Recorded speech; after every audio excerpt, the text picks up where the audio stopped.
Geralmente eu não saio fácil da Bethesda, né? Não é fácil sair. Eu não gosto de sair. Bethesda é uma igreja que nós temos hoje exatamente 15 anos de idade, né? A gente tem 15 anos que a gente se organizou como igreja, é uma adolescente, eu costumo dizer. A gente tem uma boa frequência, em torno aí de 500 pessoas, uma membresia aí em torno de 360 membros, né? É uma igreja crescente, alegre, etc. Tudo começou em 1998, eu estava na Coreia. Acho que o Nai estava na viagem, eu não sei, a primeira viagem de Jeremias não foi ainda, perdeu a primeira viagem, depois ele deve ter ido para outras. Quando eu era pastor de uma igreja que tinha quase 1000 membros, na época a gente estava com quase 1000 membros, e eu disse, um dia Deus me der condições, eu quero começar uma igreja do zero. Era uma experiência que eu não tinha no currículo, nunca tinha começado um projeto do zero. Então fomos para os Estados Unidos, paramos tudo, estudamos, voltamos, e quando voltei decidimos começar uma igreja. O objetivo era começar aqui no interior de São Paulo, sempre fui apaixonado com o interior de São Paulo, mas terminamos indo para Brasília. A esposa não gostou da capital de São Paulo, Rio não quis nem negociar, não houve negociação, e terminamos indo para Brasília, e por bênção de Deus, tinha um auditório do Colégio Presbiteriano Mackenzie, e lá começamos a igreja, eu, minha esposa, na época, e 3 menininhos juntos, e um grupo de músicos profissionais que ainda hoje estão lá, uma equipe muito boa, parte das pessoas que estão lá estavam no primeiro culto. Eu costumo dizer que eu pregava para os músicos e eles cantavam para mim porque não tinha opção, né? Mas Deus foi abrindo as portas, e após abrir as portas, a igreja começou a crescer e começou a ganhar volume. E talvez você possa dar uma olhada aí no Instagram, Ministério B é dos nossos adolescentes, Teens B é dos...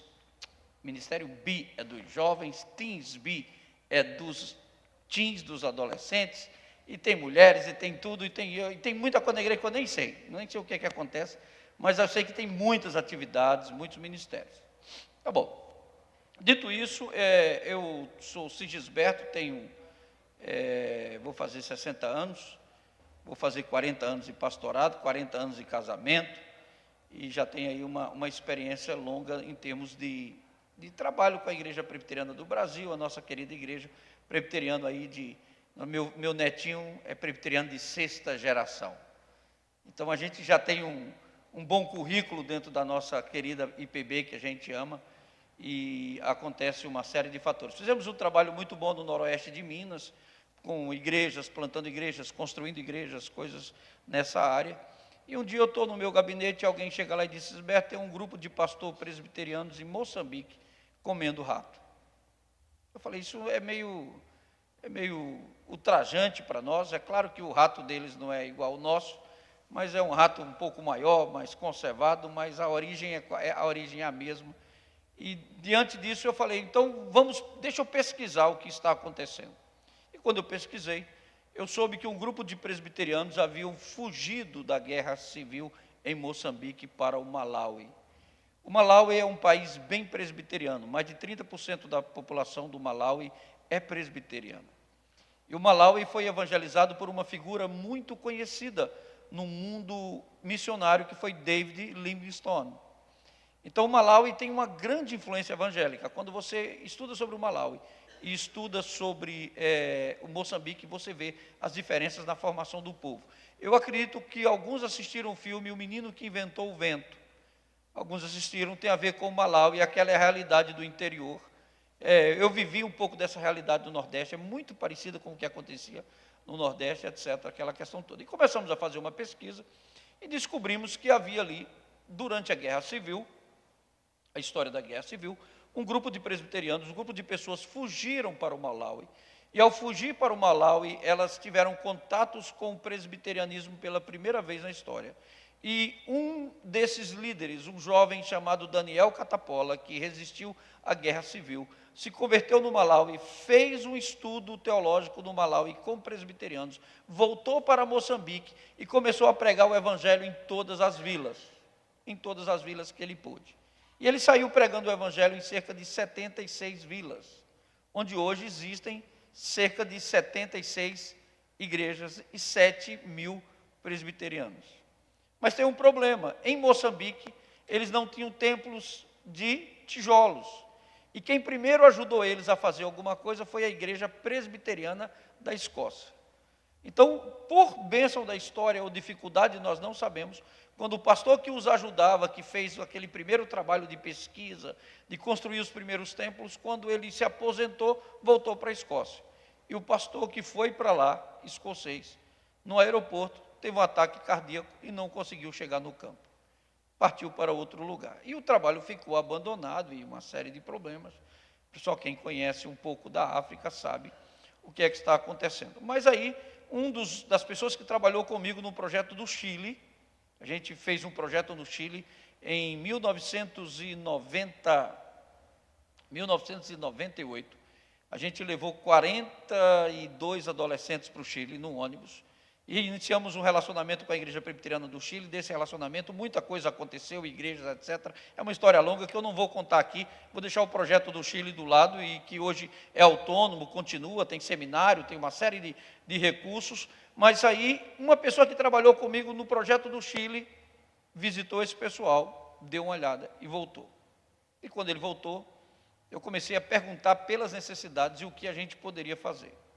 E eu passei a entender que uma das melhores coisas que a gente poderia fazer seria construir os templos. Porque dar recurso é infinito, não tem jeito. Você dá um pão para uma criança, vem 100, dá 100, vem 1000, dá 1000, vem 10.000. Então, existem muitos problemas na África. A fome, a corrupção, uma série de fatores que fazem parte da cultura africana. Então, é muito difícil você manter um projeto social lá, porque daqui a pouco você tem que manter 100.000 pessoas e não dá conta e vira uma série de problemas. Então, nós decidimos o seguinte: primeiro momento, vamos construir as igrejas. Vamos construir as igrejas. Mas quando a gente foi construir as igrejas, um dos maiores problemas que a gente tinha era a água. Eu pedi até para colocar as fotos, está vendo? Essa é a história do primeiro templo. A gente pagava essas mulheres R$1 por dia. R$1 por dia. Para elas irem buscar água e trazerem água para a construção dos tijolos. Né? R$1 por dia, tá bom? Mas aí aconteceu uma bênção. Quando isso começou a acontecer, eu liguei para o reverendo Arival e falei: Arival, eu sei que vocês aí em Pinheiros têm um problema de poços. Tem um problema de poços. Então eu preciso de um poço. Então, depois que a gente fez a igreja, a gente construiu o primeiro poço lá em Milange. Milange é uma vila, mas é uma vila que possui quase 600.000 pessoas. É uma vila pequena. Para quem não conhece geografia africana é o seguinte: existem 3 Áfricas. Você tem que entender, a África é um mapa parecido com o do Brasil, existem 3 Áfricas.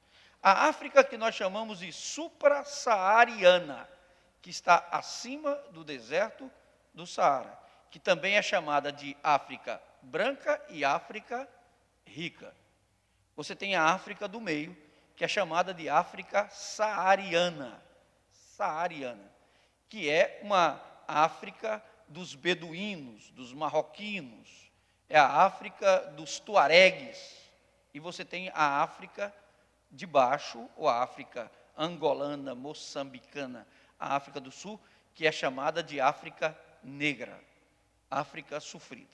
Então, nós estamos no coração português da África negra. Então, passadas essas imagens aí, a gente conseguiu fazer o poço. Tem uma imagem aqui que eu não consegui. Isso é o principal meio de transporte. É assim que a gente transporta os equipamentos lá. Viu aí?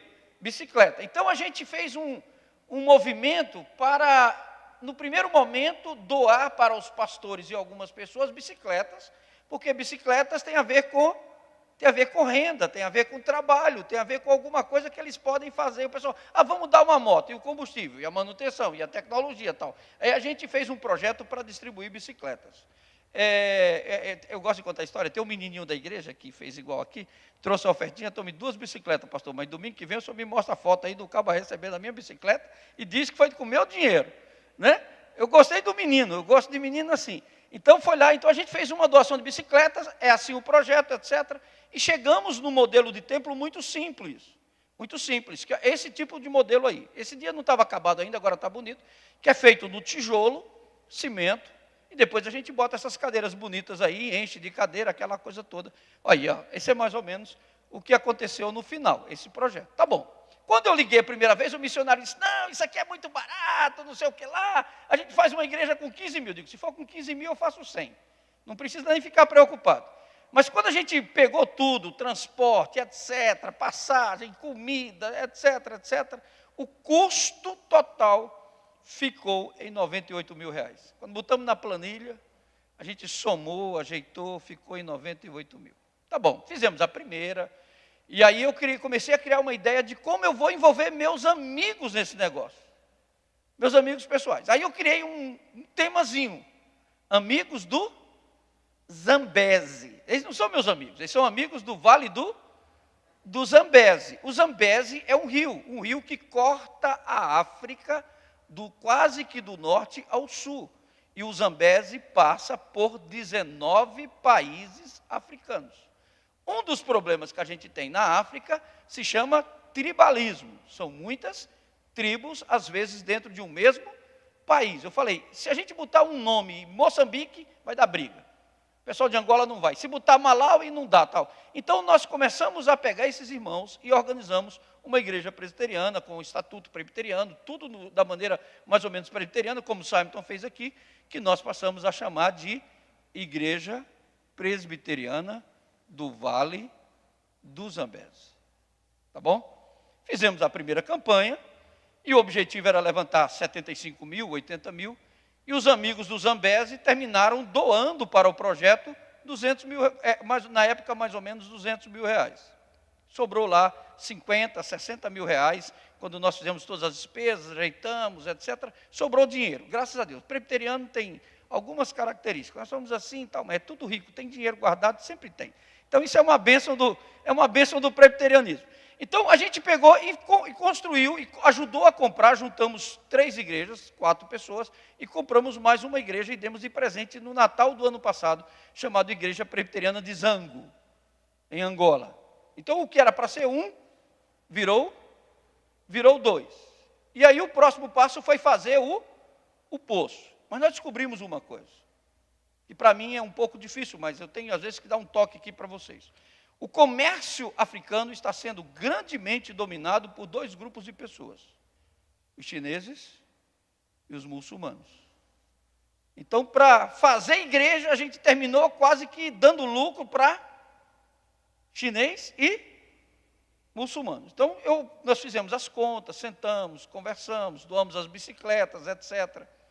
E eu pensei o seguinte, na próxima igreja, nós vamos construir os tijolos. Vamos montar uma pequena fábrica de tijolo. Por quê? A gente tem água, tem areia, tem mão de obra e tem cimento. Cimento lá não é... A gente reclama do cimento aqui, que está 23, 27. Quanto é que está o cimento aqui, os construtores? Mas está 27. Eu pago 16, já paguei 16, 14, mas lá é 63. Então a gente pensa que é fácil, não é fácil. Então a gente tem areia é abundante, a mão de obra, etc. E aí a gente começou a fazer os tijolos para o próximo tempo, né? Mas eu fiz um negócio com ele. Pode passar, por favor, se tiver dos tijolos, eu acho que tem aí no final. Eu fiz um negócio com eles. Nós não vamos pechinchar em tijolo. Preço de mercado. Lá o milheiro de tijolo é R$ 3.500, esse tijolo aí. Tá bom? Então nós vamos pagar preço de mercado. Mas a gente gastou para fazer os 2.000 tijolos, 3.500.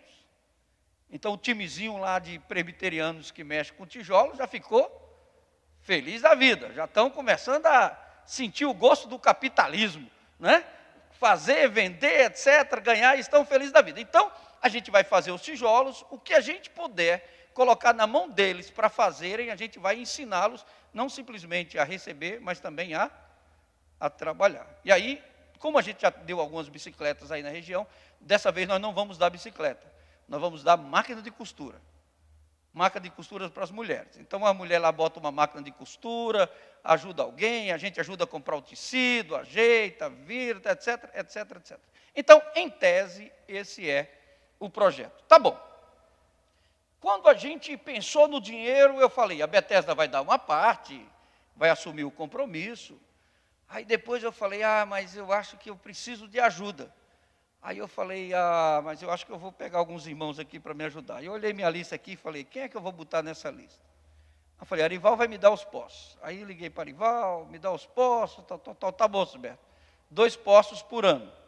2 postos por ano. Ano que vem, se a gente for fazer o 3º e o 4º projeto, a gente vai lá. Aí eu falei, eu vou colocar o reverendo Knight no projeto. Foi aí que nós chegamos aqui. Né? A Knight estava com dinheiro sobrando, dinheiro para tudo quanto era lado. Não tinha feito nenhum compromisso, tinha comprado terreno, um monte de coisa, né, Knight? Deve estar, eu digo, meu Jesus, Knight deve estar sobrando. Eu falei, então vou colocar a primeira de São José, porque a gente já se encontrado em outros projetos, vimos aqui o negócio de Campos do Jordão, a gente começou a ver algumas coisas, eu falei, então vamos colocar os irmãos lá. E aí, foi assim que nós chegamos até vocês. Tá bom? Mas tem um grupo de igrejas que estão se ajuntando e o nosso objetivo é dividir a conta por 3 ou 4, que ela começa a ficar razoavelmente mais confortável para todos nós. A gente divide a conta por 4, constrói um templo lá ou 2 por ano, e um dia, quem sabe, vamos ter a mesma alegria dos irmãos da América de olhar para cá e dizer assim, os irmãos do Brasil nos ajudaram a construir uma igreja no continente africano. Para mim é um dos privilégios grandes da vida, é poder ajudar. Um dia um doutor formado em Princeton, com grandes recursos, abandonou os Estados Unidos, nação de primeiro mundo, se mandou para o Brasil, aí em vez de ficar em São Paulo, foi escolher o Nordeste. Em vez de escolher o Nordeste, Recife, a capital, foi para Paraíba. Em vez de ficar na capital, se embrenhou pelas terras do sertão e chegou até um lugar chamado Jacu, que eu aposto que você não acha nem no Google. E lá pregou o Evangelho há 6 gerações atrás, para um grupo de pessoas que nunca tinham ouvido falar do Evangelho. E ali um órfão de pai e mãe, um órfão que era meu avô, se converteu. E o Evangelho mudou a história dele. E menino pobre se transformou em homem próspero, de homem próspero se transformou em homem de igreja, e de homem de igreja deixou uma descendência, uma geração. Porque um dia alguém o amou e o encontrou com o Evangelho. Amém? Esse é um pouco da história. Agora vamos à mensagem. O objetivo da mensagem é trazer paz ao seu coração. Eu faz muito tempo que eu não prego em outras igrejas. Então, quando eu saio para pregar, eu fico até sem jeito, porque eu não sei mais. Estou desaprendendo.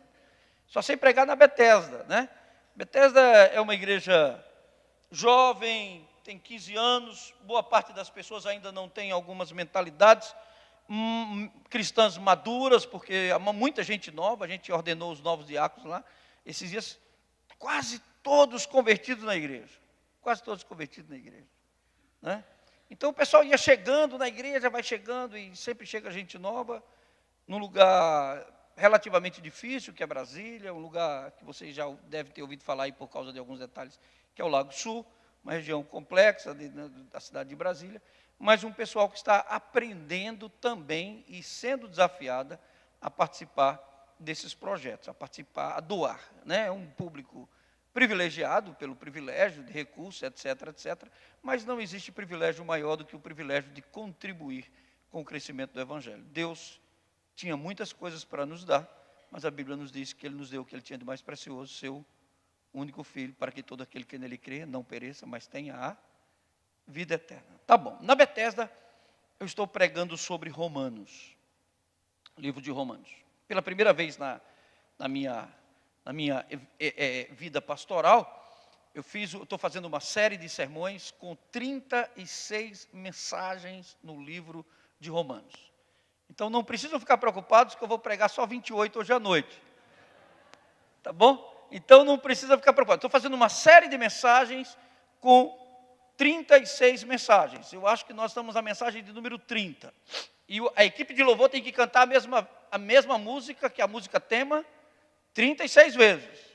E não pode ser igual, tem que arrumar os arranjos diferentes.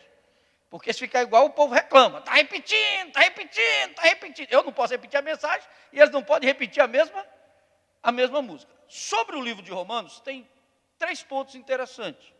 Ao longo da história, o livro de Romanos é conhecido como o livro da conversão dos intelectuais. intelectuais e influentes, o livro de Romanos.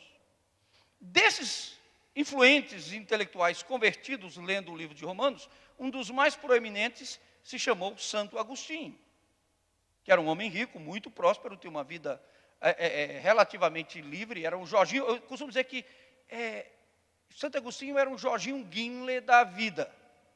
Recebeu muitas heranças, mas não teve o final de vida. Se converteu depois que a sua namorada morreu, que não era esposa ainda, e depois que o seu filho morreu. E depois que sua mãe morreu, ele entrou numa profunda reflexão sobre espiritualidade, decidiu doar parte dos seus bens para a igreja e se transformou bispo na região de Hipona, na África, de onde ele escreveu os grandes tratados. E um dos principais tratados que ele escreveu foi A Cidade de Deus de Agostinho, Confissões, e escreveu também os seus textos teológicos. Mas Agostinho partiu do princípio e leu Romanos e se converteu, ao que tudo indica, lendo o livro de Romanos. E ao ler o livro de Romanos, ele deixou para nós o grande legado que os reformados usaram, de que a salvação vem pela graça. Vem pela graça. Todos os reformados seguiram Agostinho.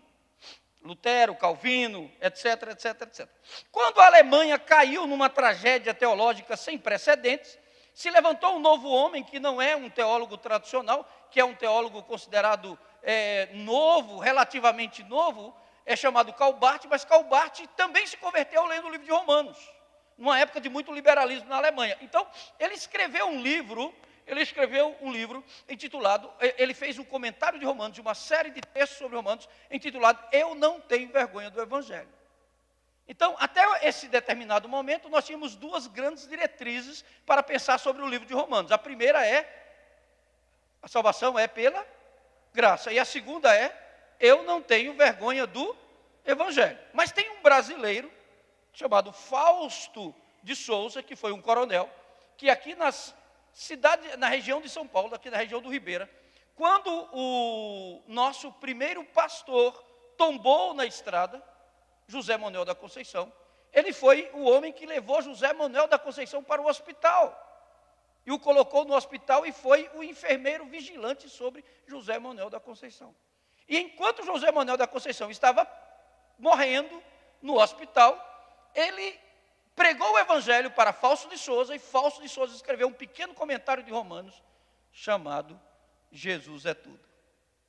Jesus é tudo. Então, quando eu fui pensar na série de mensagens para a igreja, para a Bethesda, eu escolhi a linha de pensamento de Fausto de Souza, baseado nos ensinamentos teológicos de José Manuel da Conceição, que foi o grande tema da série Jesus é tudo. Tá bom? Isso é só para vocês entenderem a série, só para ter um entendimento da série. Tá bom, o livro de Romanos foi escrito para os romanos, mas romanos você tem o império dos romanos, você tem a cidade de Roma, onde tinha romanos, e você tinha os cidadãos que eram romanos. Então você tem lá um tipo de cidadão específico que é chamado de romanes. O romanes era um cara de alta intelectualidade, poder aquisitivo, etc, etc, etc. E Paulo escreve para romanes e peregrines. Peregrines eram os turistas, o pessoal que tem o visa, que vai para os Estados Unidos e fica lá, e não volta para trabalhar, e não volta para cá. Então ele escreve para quem era cidadão e para quem não era cidadão, baseado em toda a história do livro de Romanos. Tá bom. Eu não vou conseguir fazer o resumo todo. Mas baseado no livro de Romanos, Paulo apresenta a grande mensagem do Evangelho, mediante a qual ele apresenta para todo o Império Romano, de que ele não tem vergonha do Evangelho, de que o homem sem Deus está condenado. Ele faz o libelo acusatório, onde ele apresenta os 43 razões pelas quais Deus há de trazer todos os homens ao julgamento. Ele mostra que haverá um julgamento. Ele mostra que pensar de outra forma é inútil, é bobagem você querer fugir dessa estratégia de pensamento. Ele mostra que o nosso grande exemplo de fé é Abraão, o nosso pai Abraão, e que você deve acreditar nos princípios de Abraão, que Abraão teve, a mesma visão que Abraão teve. E após ter a mesma visão, ele vai mostrar que Jesus é a razão de ser do livro de Romanos. E após mostrar que é a razão de ser o livro de Romanos, ele termina o capítulo 11, concluindo que ou você é crente, ou você não é. Quando chega no capítulo 12, ele para de falar de romanos e ele começa a falar de irmãos. Então, se você ler Romanos 12, 1, O que é que diz? Rogo-vos, pois, irmãos. Mas lembre-se que ele não começou o livro falando de irmãos. Ele começa o livro dizendo que ele é devedor do evangelho, tanto a judeus quanto a gentios, tanto a romanos quanto a bárbaros. Porque os judeus julgavam as pessoas em duas classes, ou é judeu ou é gentil, judeu e não gentil. O romano julgava as pessoas em duas classes, ou é romano ou é um bárbaro, é um ignorante. E Paulo escreve para judeus, gentios, bárbaros e ignorantes, mas quando chega no capítulo 12, ele tem uma convicção firme de que quem entendeu o evangelho agora ou é crente ou não é mais crente. Então ele começa a chamar a atenção dos irmãos. Rogo-vos, pois, irmãos. Então, do capítulo 12 ao capítulo 16 do livro de Romanos, o apóstolo Paulo trabalha com pessoas que têm a mesma fé, que acreditam da mesma maneira, que pensam do mesmo modelo e que são agora seguidores de Cristo. E aí, no capítulo 12, ele trabalha 3 grandes temas no capítulo 12. Eu até tomei emprestado a Bíblia do avô do Night, porque tinha umas Bíblias novas, modernas, que eu falei, Night, não é boa não. Então deixa eu pegar por aqui, porque eu gostei dessa aqui, a Bíblia de 1969. E eu disse, essa daqui eu gostei, porque quando eu tenho várias Bíblias, e eu tenho uma mania, quando a minha Bíblia fica riscada, eu boto ela de lado e pego outra para ficar riscando, porque são várias Bíblias riscadas. Se eu risquei, aí eu fico viciado, não pego nada novo. Então, quando você chega no Romanos capítulo 12, existem 3 partes que as Bíblias mais antigas tinham, e que nessa daqui, de 1969, eu gostei muito dela, também tem, e a Bíblia corrigida tem. Nós presbiterianos, a maioria das vezes, usamos a atualizada.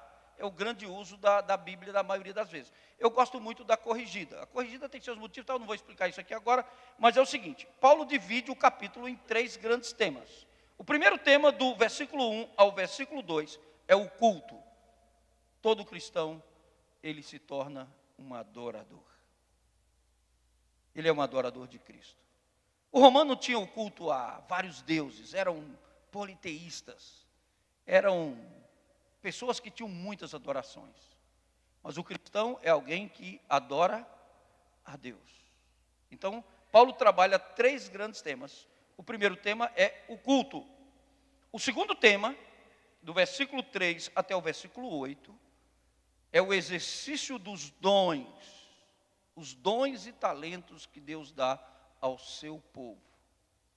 E do versículo 9 até o final do texto, até o versículo de número 21, ele trabalha sobre a questão das virtudes cristãs e deixa um desafio no final do capítulo 12, de que nós não podemos ser vencidos pelo mal, mas vencer o mal com o bem. Se você chegar no último versículo, 12, 21, não te deixes vencer pelo mal, mas vence o mal com o bem. E antes disso, ele vai trabalhar a questão do amor que nós devemos ter no coração, e vai mostrar que só tem uma maneira para que nós possamos vencer as tramas do mal, tudo aquilo que o mal trama contra a gente, que nós vamos vencer com o bem.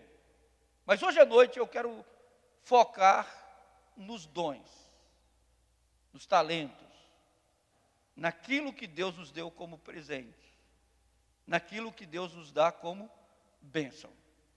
Quando eu falo sobre dons ou talentos, que é diferente, eu me lembro da frase de um bailarino russo chamado Rudolf Nureyev. Rudolf Nureyev, uma vez foi entrevistado e alguém me perguntou, me explica qual é a coisa mais preciosa que você tem. Ele disse, a coisa mais preciosa que eu tenho é o meu dom. Foi através do meu dom que eu ganhei recursos. Foi através do meu dom que eu ganhei dinheiro. Foi através do meu dom que eu ganhei fama. Foi através do meu dom que eu viajei o mundo. Foi através do meu dom que eu vivi. A Bíblia diz que quando nós nascemos, E que quando Jesus morreu, Jesus distribuiu sobre a sua igreja dons, presentes. Quando Jesus morreu e subiu aos céus, o que foi que nós ganhamos? Presentes. Presentes. E esses presentes na Bíblia são chamados de dons, talentos. Tem gente que não sabe bem a importância disso, mas eu até gosto de contar uma história que é presbiteriana, lá da primeira igreja presbiteriana de Taguatinga. Tinha um menininho lá, magrela, bababá, que só vivia jogando bola. O negócio dele era jogar bola.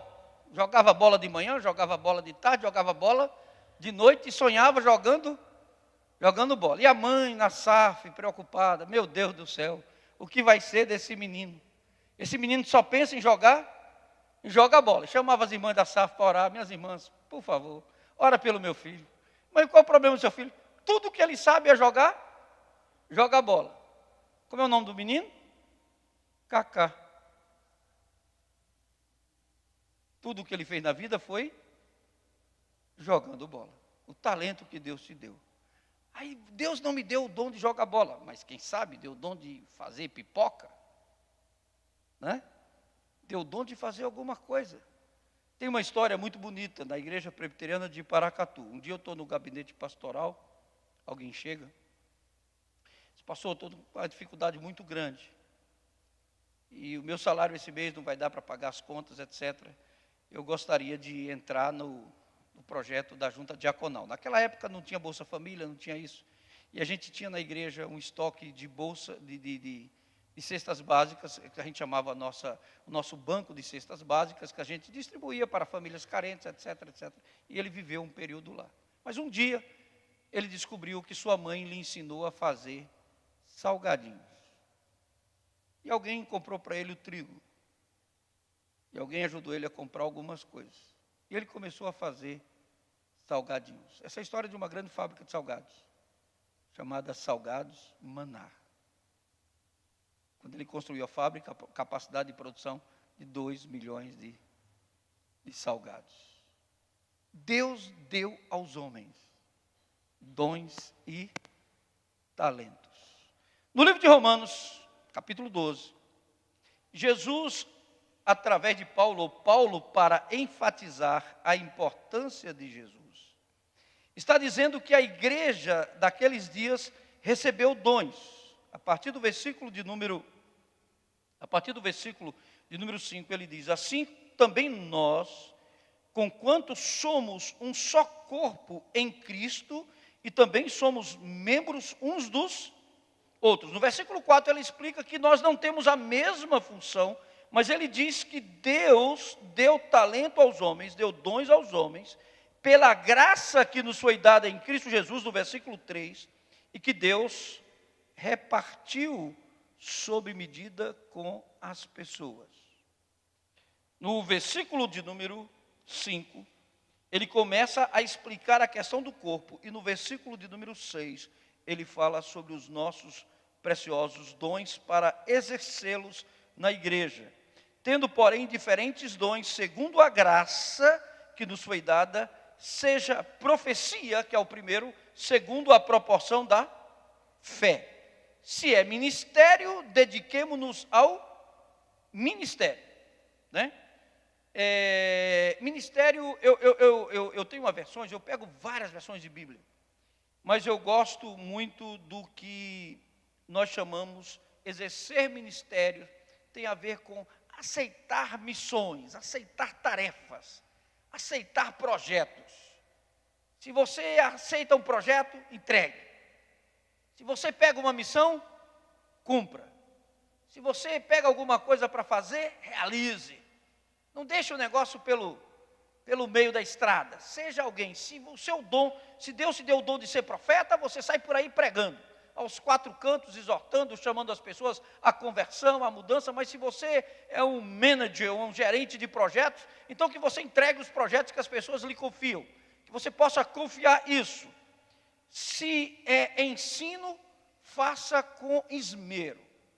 Se Deus te deu o dom para ensinar, então ensine como quem ensina, né? Ensine para valer. Ensine para valer. Eu tive uma experiência com os africanos. Eu estava estudando lá nos Estados Unidos e tinha um curso lá de nivelamento de grego. Aí eles me pediram ajuda. Como é que nós vamos fazer nivelamento de grego? Eu falei, meu Deus do céu, como é que o nordestino, da Paraíba, do Jacu, vai ensinar grego para africano em inglês? Aí eu pensei em uma coisa. Africano gosta de música, mas eu não sei cantar. Quando eu canto, até os corvos choram. Eu falei, mas eu vou inventar umas músicas com o que eles precisam aprender, para que eles possam tentar gravar as palavras e gravar as concordâncias e gravar os significados e gravar as conclusões. E aí brincava, re, tes, te, ten. Re, tes, te, ten. Rai, tom, tais, tais. Ninguém sabe o que é isso, né? São os artigos gregos.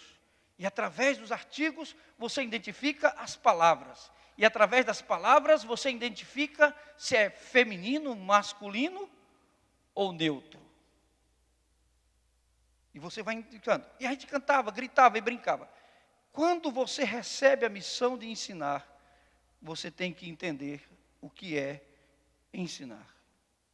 É por isso que nós devemos ter grande apreço pelos nossos professores. Pelos nossos professores. Porque são eles que nos ensinam a ler. São eles que nos ensinam a escrever. São eles que abrem os horizontes das nossas mentes para o conhecimento. Mas tem um ponto aqui que é interessante. O que exorta, faça com dedicação. E aqui eu quero entrar no aspecto missionário. O que contribui com liberalidade. O que doa, faça isso com alegria. O que doa, faça isso com alegria. A minha história é uma história de um menino simples. Menino simples. A história da minha família. Meu avô prosperou, meu pai decidiu desprosperar o que meu avô havia prosperado. Então tem filhos que recebem a prosperidade paterna e resolvem desprosperar o que os pais prosperaram. Não sei se vocês conhecem essas histórias, tem isso por aí. Aqui não acontece isso, só lá na Paraíba que acontece esse tipo de coisa, aquela questão toda. Então, eu costumo dizer que quando eu me entendi de gente, a grande herança que meu pai deixou para mim foi conta para pagar. Conta para pagar. E eu agradeço a Deus porque meu pai deixou conta para pagar. Nunca alguém ficou tão feliz, agora, depois, porque recebeu conta para pagar. Meu irmão ficava revoltado com isso. Meu pai tinha um motorista que a gente passava na casa dele, era uma mansão. E a gente morava no lugar oposto. E parece que Deus colocou aquela casa na nossa história durante uns 20, 30 anos, uma das casas mais bonitas da cidade, para lembrar a gente algumas coisas. Passava lá, o pessoal fazendo festa tal, e a gente só lembrava. Era pessoa da igreja, era amigo, comi muitas vezes ali. Mas a nossa história foi uma história muito simples. Mas minha mãe, que era católica, por tradição familiar, de muita tradição familiar, lembrava muito dos princípios que meu avô a ensinou. Os princípios de fé. Alguns princípios. Contribuir, doar. E minha mãe fazia uma coisa que naquela época me dava uma raiva terrível. Ela tirava o dízimo da feira. Eu nunca me esqueço que um dia lá em casa minha mãe me chamou, eu era o filho mais velho, comecei a trabalhar cedo. Por causa das contas, isso me abençoou demais. Minha mãe era muito simples na educação. O principal ponto da educação era o cabo de vassoura. Ou obedece ou apanha. Então, não tinha muita coisa para ensinar, né? Eu me lembro que uma vez eu cheguei na igreja, a gente conversando na igreja, blá, blá, blá, blá, blá, blá, blá, blá, blá. Ela chegou em casa e disse assim, vou te ensinar a nunca mais conversar na igreja. Plá, plá, plá, plá, plá, plá. Ainda vai conversar na igreja? Plá, plá, plá, plá, plá. Nunca mais conversei na igreja. Nunca mais ousei conversar na igreja. Era uma forma muito simples de educar as pessoas. Muito objetiva. E minha mãe ensinou para nós alguns princípios. Eu me lembro que teve uma semana que ela me chamou, já era filho mais velho. E Deus me deu o privilégio de ajudar a educar meus irmãos. Trabalhar para a educação dos meus irmãos. Hoje são 5 irmãos, todos educados. Ajudei a paguei aluguel durante muitos anos, uma história interessante. Mas todos se formaram, todos se educaram, e aquela família simples e humilde produziu, dentro dali, um grupo de pessoas, todos formados, com boa vida, que hoje não precisa reclamar de nada. E aí, numa daquelas semanas, minha mãe me chamou e disse assim: filho, nós temos que jejuar, porque a comida não vai dar para o mês. E se eu e você jejuar, a comida dá para os mais novos. Como ainda faltam 2 semanas para a feira, nós vamos jejuar uma semana antes. Porque a gente vai comendo pouquinho e vai jejuando, vai comendo pouquinho e vai jejuando. E a gente vai dividindo a comida com os mais novos. É interessante que na última semana parece que a gente tinha ganhado na loteria. Jejuamos uma semana. No aprendizado, a gente aprende uma coisa. Quando minha mãe morreu, faleceu, interessante que minha mãe nunca trabalhou, mas deixou herança. Uma casa, uma história longa, mas deixou uma casa, deixou para mim, para meus irmãos, deixou alguma coisa representativa. Uma das coisas mais bonitas que eu vi no sepultamento de minha mãe foi quantas pessoas ela ajudou. Isso é algo maravilhoso, é algo que faz parte da nossa história, vai fazer parte da nossa vida. Então, uma vez ela estava lá em casa e meu irmão reclamando, e eu gosto de contar muito essa história, que muita gente pedia dinheiro, era gente pedindo para tudo quanto é lado, e pedia um daqui, que não aguentava mais, que era muita petição, e é uma história longa. Quem tem dinheiro, as pessoas sempre vão pedir. Não é assim? Se as pessoas te pedem dinheiro, é porque você é rico. Nath, me ajuda, é porque ele tem rico, tem dinheiro, tem recurso. E minha mãe olhou para ele e disse assim: meu filho, aprende uma coisa. É melhor dar do que pedir. E Jesus nos ensinou que mais bem-aventurado é poder dar do que receber.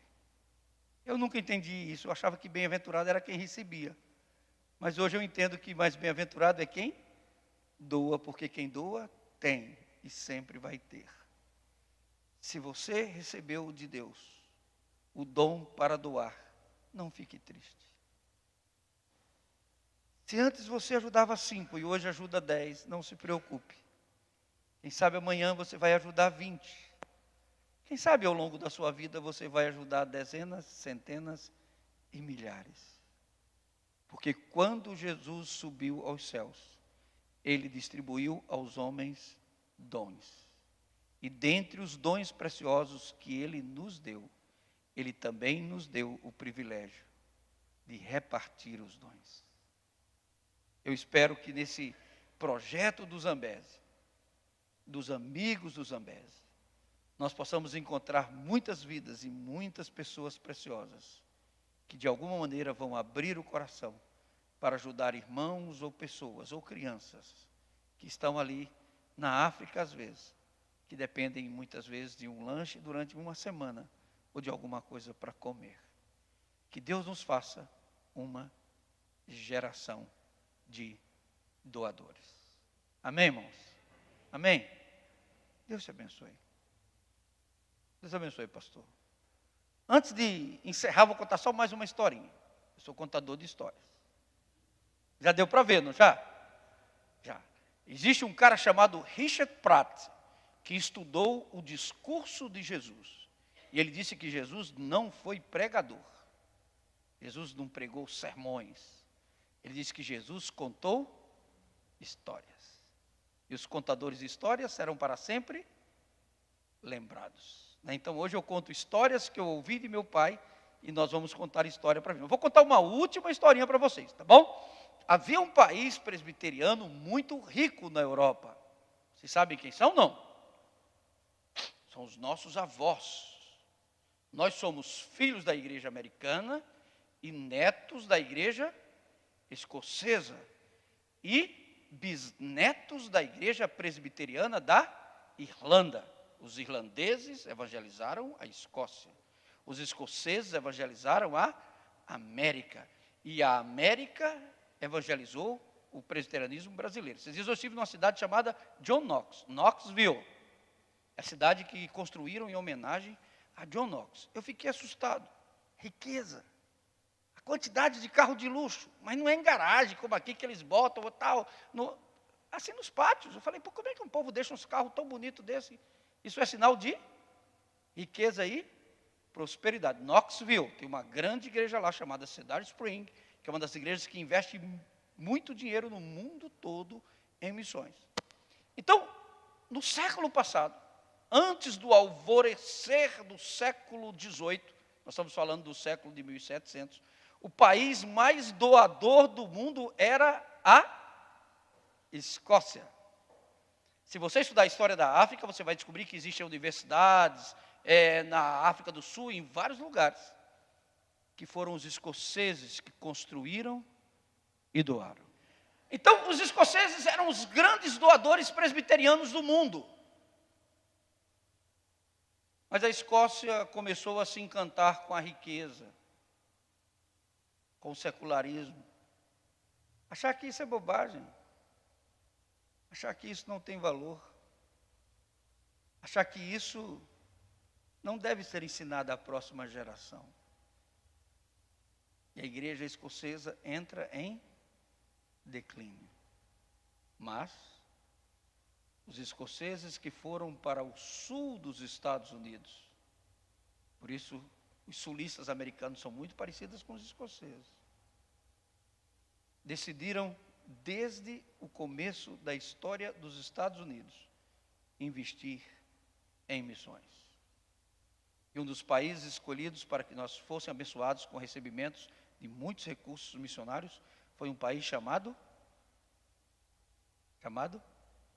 Brasil. Por isso que a gente tem tantas terras e tantas propriedades, porque muitos dos irmãos americanos decidiram colocar os seus talentos e dons no Brasil. Os presbiterianos não têm noção de quanta coisa os americanos compraram no Brasil. Fazendas, templos, igrejas, etc, muita coisa. Doaram com grande amor. O que doa, faça com liberalidade. O que contribui, faça isso com alegria. Porque Deus ama a quem dá não como constrangido, mas como quem ama. Como quem decide amar. É interessante que desde o século XVIII, no romper do século XIX, a América se torna o principal doador para todos os povos da terra. Se você pesquisar, você vai descobrir que ainda hoje, o povo que mais doa para o mundo são os americanos. Que Deus faça do nosso país uma nação de homens e mulheres que aprendem a doar. Amém? Amém? Por que eu vou doar? Porque Deus me amou de tal maneira que me deu. Deus amou de tal maneira que me deu seu único filho, para que todo aquele que nele crê, mas tenha a vida eterna. Amém? Em nome dos irmãos que não vão poder, talvez, só um dia, talvez Nath vai convidar alguém para vir aqui. Em nome daqueles que não puderam vir aqui agradecer. Em nome daqueles que vão receber os benefícios. Eu queria agradecer a cada irmão que participou. Quero agradecer a igreja. Que Deus abençoe a vossa generosidade. E que ela se multiplique. Que Deus possa fazer sempre desse lugar um lugar de alegria, de doadores, de gente feliz. E que a prosperidade dos justos nunca nos falte. Meu avô ensinou para minha mãe, não se preocupe com os seus filhos. Crie eles nos caminhos do Senhor. E Deus vai cuidar deles. Que Deus nos abençoe.